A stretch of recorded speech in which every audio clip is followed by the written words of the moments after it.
In the 1982 Colombian parliamentary election, Pablo Escobar was elected as an alternate member of the Chamber of Representatives as part of the Liberal Party. He was responsible for community projects such as the construction of houses and football fields, which gained him some popularity. However, Escobar's political ambitions were thwarted by the Colombian and U.S. governments who constantly pushed for his arrest because, cocaine, drugs, and other horrible stuff that he did. And Escobar was then widely believed to have orchestrated the Avianca Flight 203 and DAS building bombings in retaliation.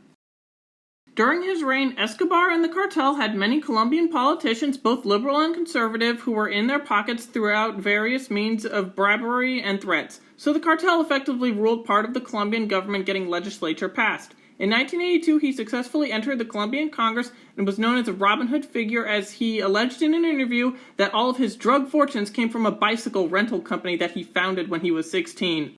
Yeah, those stacks of cash, that was definitely from bicycling, not peddling drugs all over the world. Once in Congress, Minister of Justice Rodrigo Lara Bonillo had become Escobar's opponent, accusing him of criminal activity from the very first day of Congress, as Escobar's arrest in 1976 was investigated by Lara Bonillo's subordinates. A few months later, liberal leader Luis Carlos Gallan expelled Escobar from the party. Although Pablo fought back, he announced his retirement from politics in January of 1984. 3 months later, Lara Bonilla was murdered. How did that happen? Escobar also still held a grudge against Luis Carlos Gallan for kicking him out of politics, so he assassinated him on August 18, 1989. With this wacky story, we have to ask, what if Pablo Escobar had remained in the Colombian Congress and eventually become Colombia's president? Just a disclaimer, this video will be a bit more on the fun and unrealistic side compared to my normal alternate history videos. First, Escobar would need to pocket even more Colombian politicians and silence his two political enemies, which I discussed earlier. The two would be out of politics in 1984 as Pablo decides that he would not resign. He vigorously fights back against all of these alleged charges, and he is literally fighting back. Cartel personnel threaten and kill his political opponents throughout the early and mid-1980s. He sees an exponential rise to power as he's elected to the Colombian presidency in 1986. Once elected, President Escobar has a choice: either legalize cocaine and all the other drugs and be open about his operations, or keep up the facade and troll the rest of the world despite everyone knowing that Escobar is a drug lord. I think the second choice is a lot more fun. President Escobar announces that he has never sold drugs and that every allegation was a lie by the opposition and the rest of the world just to keep him down. He then meets with Ronald Reagan and says that Colombia wants to help America take down the Sandinistas and also supports the war on drugs. Because all that money just came from owning a bike shop.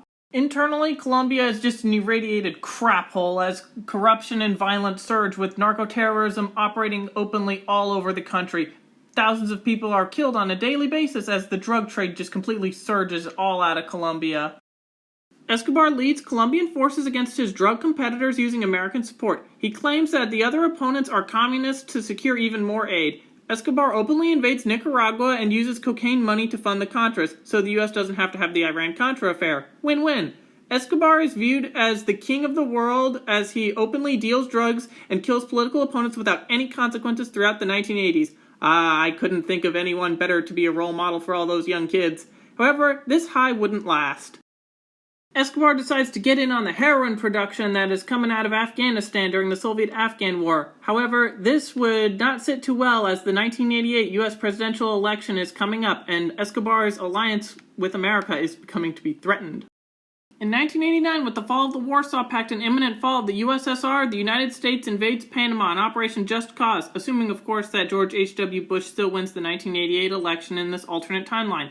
Noriega is removed, and this throws a massive wrench in President Escobar's operations, and he sours relations between the U.S. and Colombia. Escobar retaliates with even more drug production and transport to the United States. After Bill Clinton is elected in 1992, he immediately places sanctions on Colombia, but sanctions are pointless as Escobar is mega rich on drug money and just decides to fuel that to replace anything that would have been lost during the sanctions.